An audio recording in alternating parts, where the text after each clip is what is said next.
এসছিলাম সকাল সকাল, ছাদে আসা হয় না, তো ভাবলাম যে যাই একটু ঘুরে আসি। কালকে বড় একটা খুশির খবর দিল, সেটাই দেখতে এসেছিলাম ছাদে, বাট আমি দেখতে পেলাম না।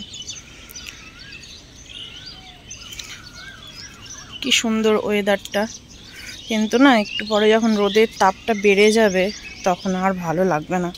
এখন চলে যাবো নিচে, বহুত কাজ আছে, আর আজকে এক জায়গায় যাওয়ারও আছে, তোমাদের সাথে অবশ্যই শেয়ার করব। তো এখন আমি নেমে পড়ি। এতে উঠানামা এত রিস্ক হয়ে গেছে। আসলাম নিচে, অনেক কাজ আছে, অনেক কাজ। এই যে এখানে বাসন আছে, বাসনগুলো ধোবো, তারপর ঝাড়টার দেবো। ভাতের হাঁড়িটা না আগে একটু ভিজিয়ে দিই।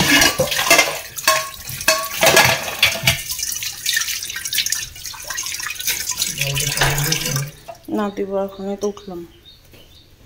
তার আগে যাই গাড়িটা চার্জে দিয়ে আসি, যাবো তো এক জায়গা। Hi friends, good morning. কেমন আছো তোমরা সবাই? আশা করছি ভালো আছো। শম্পা লাইফস্টাইল ব্লগে তোমাদের অনেক অনেক স্বাগত। তো দুদিন পরে আজকে আমি ব্লগ করছি, কারণ হচ্ছে শরীরটা আমার ভালো ছিল না। জানি না কেন কয়েকদিন থেকেই না হালকা হালকা পেট ব্যথা করছিল। তারপরে এবার 2 দিন থেকে দেখছি বেশ ভালোই পেট ব্যথা করছে। কালকে রাত্রে না পেরে পেট ব্যথার ওষুধ খেলাম। জানি না কেন এরকমটা হলো, বা এতদিন ধরে কেন এরকম হচ্ছে না, আবার পেটে কোনো প্রবলেম হচ্ছে বুঝতে পারছি না। এর আগেও যেমন পেটের ভেতরে ব্যথা করতো, বুঝতে পারতাম না কেন। লাস্টে রিপোর্টে ধরা পড়লো যে টিউমার আছে, ঠিক আছে। আবার এইরকম ব্যথা না হলে ভীষণ ভয় করে, যে বলা যায় না আবার কিছু হতে পারে নাকি। এমনিতে তো আমার শরীরে বাপরে বাপ কতবার যে অপারেশন হয়েছে, যার জন্য এরকম হয়ে গেছে শরীরের অবস্থা। মানে একটুতেই শরীর খারাপ হয়ে যায়। তোমরা শুধু ভাববে যে শম্পার ব্লগে শুধু শরীর খারাপ শুনতেই পাই, কিন্তু কি করবো বলো, যেই রকম থাকি সেই রকমটাই তোমাদেরকে দেখাই বা বলি। তো যাই হোক, এখন চলো কাজ করে নিই। আর আমার না যেটা হ্যান্ড স্ট্যান্ডটা ছিল, ওইটা ক্যামেরা লাগিয়ে, কিন্তু না স্ট্যান্ডটা ভেঙে গিয়ে এত অসুবিধা হয়েছে আর ভিডিও করার, যে কোনো কাজ কাম কিছুই দেখাতে পারছি না। এক হাতে মোট কথা আমি পারছি না, ঠিক আছে। তো চলো যতটা পারবো তোমাদের সাথে শেয়ার করব। আর কোথায় যাব জানো? আজকে যাব হচ্ছে আবার ওই গঙ্গা স্নান করতে যাব। কাকি শাশুড়ি মা মারা গিয়েছে, আমাদের মধ্যে নাকি বলে গঙ্গা স্নান না করে আসলে নাকি বলে বাড়িতে কোনো পুজো দিতেই পাবো না। আমারও বাড়িতে পুজো দেওয়া হচ্ছে না সেই কবে থেকে, 25শে ডিসেম্বর থেকে আমার বাড়িতে পুজো হচ্ছে না। 25শে ডিসেম্বর সকালবেলায় পুজোটা দিয়েছিলাম, তারপরে দেওয়া হয়নি। জানি যে জুথির ডেলিভারি হবে, তারপরে শুদ্ধ শান্তি গঙ্গা স্নান না হলে পুজো টুজো দিতে পাবো না। সেই জন্য 25শে ডিসেম্বর সকাল সকাল তাড়াতাড়ি পুজো টুজো দিয়ে ওকে নিয়ে গিয়েছিলাম নার্সিংহোমে। তারপর থেকে যে ওই যে পুজো পাঠ বন্ধ হয়েছে তো হয়েছে, আর পুজো টুজো দেওয়া হয় না। তো ওর বাবাকে কবে থেকে বলছি, আজ না কাল, কাল না পরশু সবার গঙ্গা স্নান করে আসা হয়ে গিয়েছে, আমাদেরই হয়নি। তো ওর বাবাকে বললাম, এবার ভাবলাম কি গঙ্গা জল বাড়িতে মিক্স করে গায়ে ঢেলে দিই। তারপরে ভাবলাম না, এটা ভুল হবে। তারপরে ভাবলাম যে এখানেই আছে, সদলাপুর থেকে গঙ্গা স্নান করে চলে আসবো। জুথি দাদুর ওরা তো গোত্র ছাড়া আমাদের, ওদের না গেলেও চলবে, কিন্তু আমাকে, ওর বাবাকে আর তিতলিকে অবশ্যই যেতে হবে।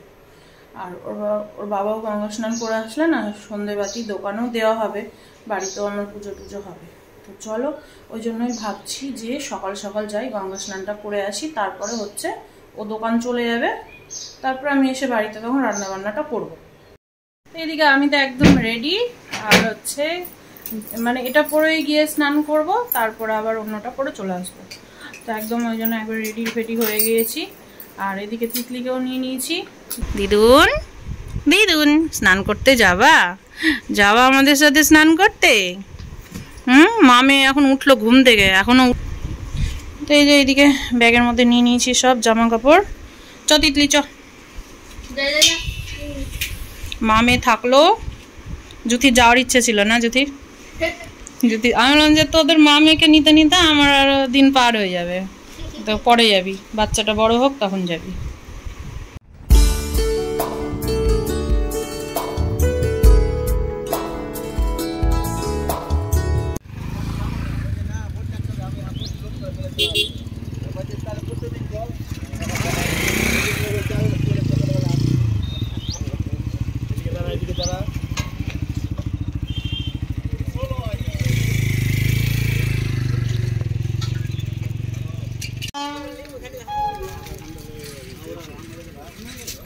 তো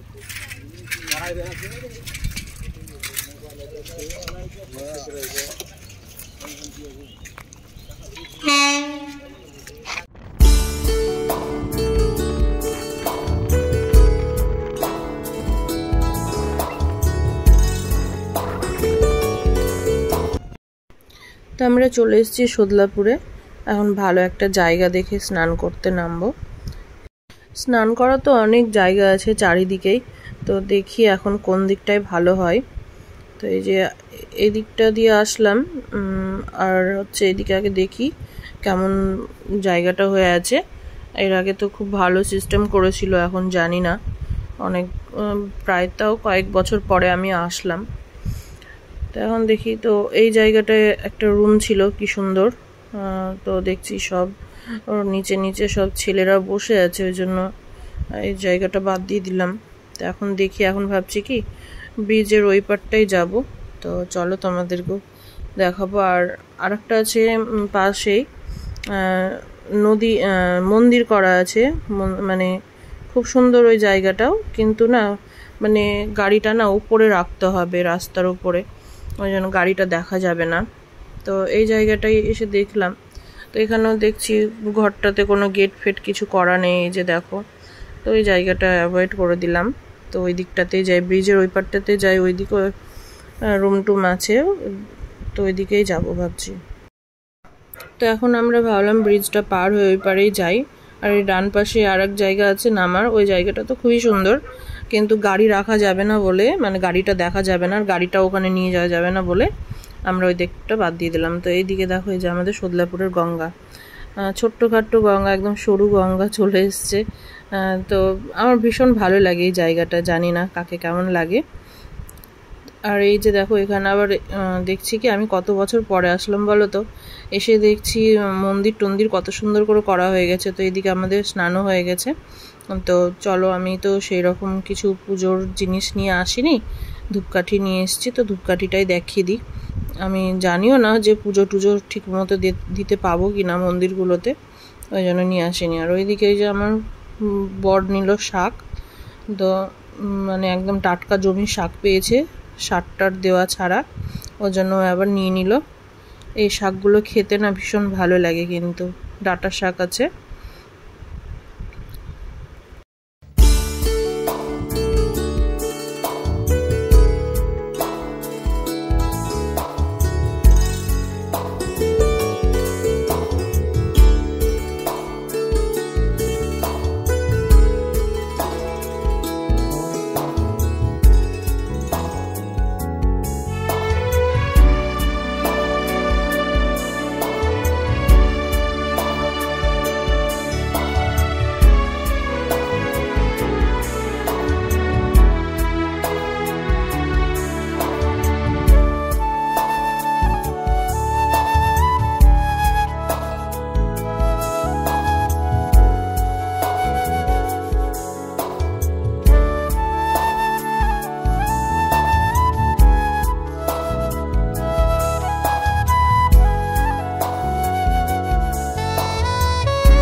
তো আমাদের স্নান টান সব কমপ্লিট হয়ে গেল, পুজো টুজো হয়ে গেল। এই দিকটাই হলো, এবার ওই দিকটাই যাব। আর ওই যে ওইদিকে কয়েকটা মন্দির টন্দির আছে, মন্দির তো অনেক আছে, মানে পুজো দিয়ে শেষ করা যাবে না, এত মন্দির আছে। তো এবার সব জায়গায় হয় না যাওয়া, ওই পাটটা তো আবার মন্দির আছে,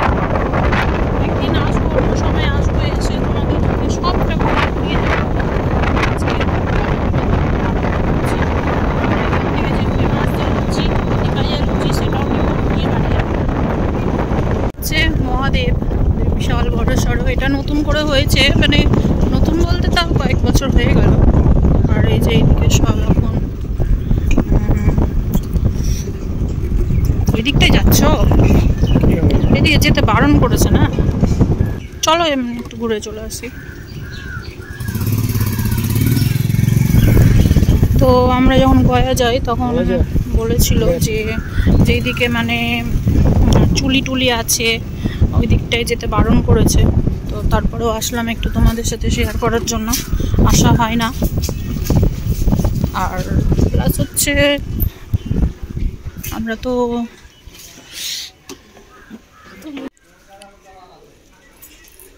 এখানে অনেক ঠাকুর আছে অনেক রকমের। এই জায়গাটায় আসলে বোঝা যায় যে হ্যাঁ কত রকমের ঠাকুর এখানে আছে। এই যে এখানে যজ্ঞ হয়, হোম হয়, হোম। এই যে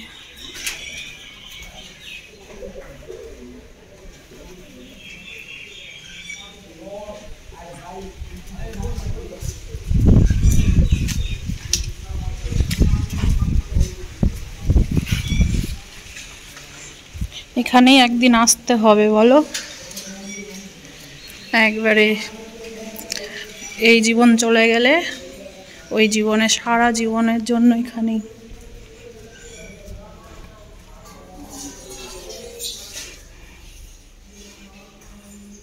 এটা লাল বাবা,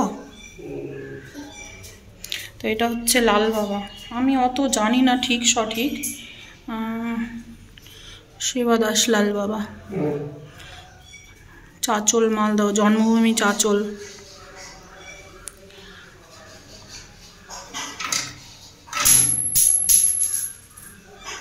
এনাকে এখানেই মনে হয় দেওয়া হয়েছে না, সমাধি দেওয়া হয়েছে না এখানে, বলে তো অনেকে।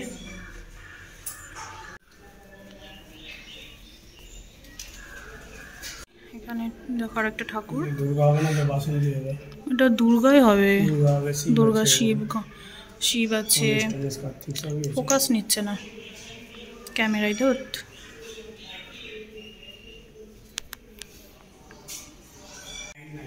ফোকাস না, না ফোকাস নিচ্ছে না ক্যামেরায়।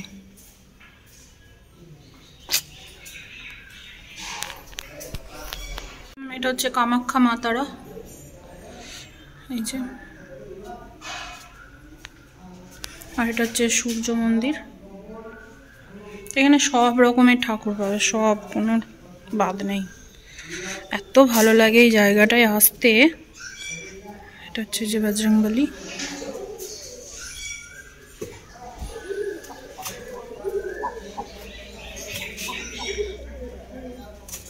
মানে রাধাকৃষ্ণ।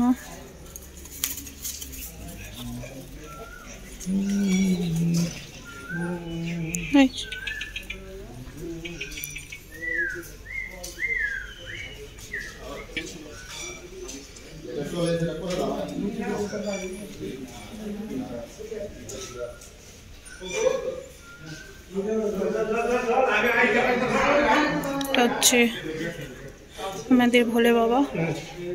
ওইদিকে চুলি দেখো ধোঁয়া উঠছে, কারেন্টের চুলি আছে। তো যাবো না ওই দিকটায়, বারণ করেছে যেতে। 1 বছর না গেলে যাওয়া যাবে না।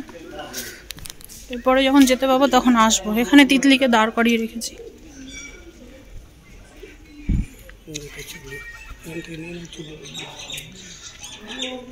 এই যেটা কারেন্টের চুলি। যখন এই শরীর আর প্রাণ থাকবে না তখন এখানেই আসতে হবে। ওই জন্য খুব ভালো লাগে এই জায়গাটা। যতদিন বেঁচে আছি চোখের সামনে এসে এসে ঘুরে যায়, কি করব। এই হচ্ছে শিবটা অসাধারণ বানিয়েছে, বিশাল বড়। তো চলো একটু উপরে যাই।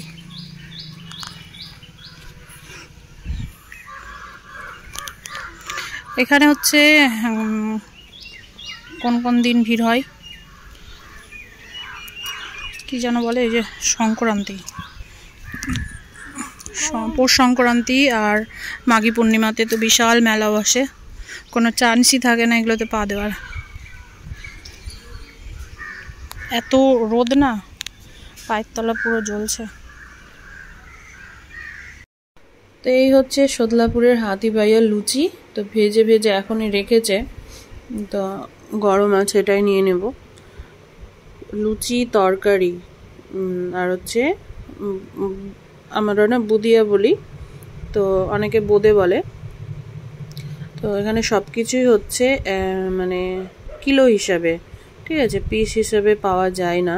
মানে লুচি যেমন অনেক জায়গায় আছে না 20 টাকা পিস, 30 টাকা পিস, 10 টাকা পিস, তো এইখানে না মানে পিস হিসেবে পাওয়া যাবে না, এখানে কিলো হিসেবে নিতে হবে। 4টে লুচিতে আমাদের 500 ওজন হয়ে গিয়েছে, ঠিক আছে। তো আমি 500ই নিলাম, বেশি নিইনি। আর এইখানে এই যে তরকারি, এখানে আলু আর ছোলার ডাল দিয়ে মানে তরকারি করা হয়েছে। তো জিজ্ঞেস 1/2 কিলো মতো নেব তরকারি। এই লুচির সাথে একটু তরকারি বেশি হলে বেশি জমে যায় খাওয়াটা। আর 250 তরকারি নিলে না হবে না, অল্প হবে, ওই জন্য মানে একটু একটু হবে, তো ওই জন্য 1/2 কিলো তরকারি নিয়ে নিলাম। আর এখানে এই যে আছে বুদিয়া, আমি বুদিয়াই বলবো, ঠিক আছে, আমার বোদে ভালো লাগে না বলতে। তো আমার বর বলছে কতটা নিবা, তো আমি বললাম যে 100 নিব। বলছে 100? হ্যাঁ 100তেই হয়ে যাবে। খুব মিষ্টি কি না, একটু খেয়েই না মুখটা কেমন হয়ে যায়, ওই জন্য বেশি নেব না। কিন্তু লুচি দিয়ে আর বুদিয়া সেই লাগে খেতে, সেই। তো যাব এখন বাড়ি গিয়ে গরম গরম খেয়ে তারপর রান্না বসাবো।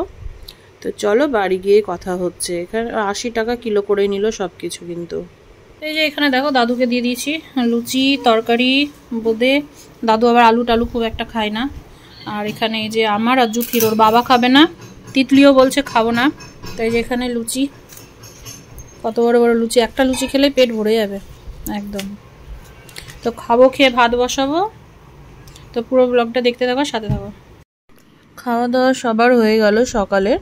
আর এখন এইদিকে আমি ভাত বসিয়েছি, আলু সেদ্ধ ভাত। ওর বাবা বললো ডাল আর সজনে ডাঁটার একটা তরকারি করো। তো শরীরটা না ভালো লাগছে না, এত রোদ যে কি বলবো। আর ওই না খেয়ে গিয়েছি, তো আর পুরো না খেয়ে এসছি।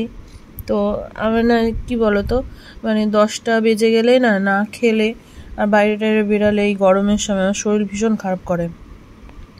এই যে এই ডাঁটার শাক, এখন এই ডাঁটার শাকগুলো, ভাতটা তো বসিয়েছি আলু সেদ্ধ ভাত, তো এখন এই ডাঁটার শাকটা ভাজবো। আর ভাবছি ডিমের অমলেট হোক বা পোচ হোক করে নেব সবার জন্য। দুপুরটা এই দিয়েই চালিয়ে দেবো, আমার না রান্না করতে ইচ্ছে করছে না। আর এই যে এইখানেও আবার 2 আটি 4। তো এখন যাচ্ছি এক জায়গা, একটু এখন বলতে পারছি না, ঠিক আছে, কারণ জানিও না জিনিসটা হবে কি হবে না, যেন কনফার্ম না হলে না আমি তোমাদেরকে সঠিকভাবে জানাই না, ঠিক আছে। তো শর্ট ভিডিওতে তোমাদের দেখাবো আমি কোথায় যাচ্ছি, ঠিক আছে। আর যদি সম্ভব হয় তখন আমি বড় ব্লগে শেয়ার করে দেবো।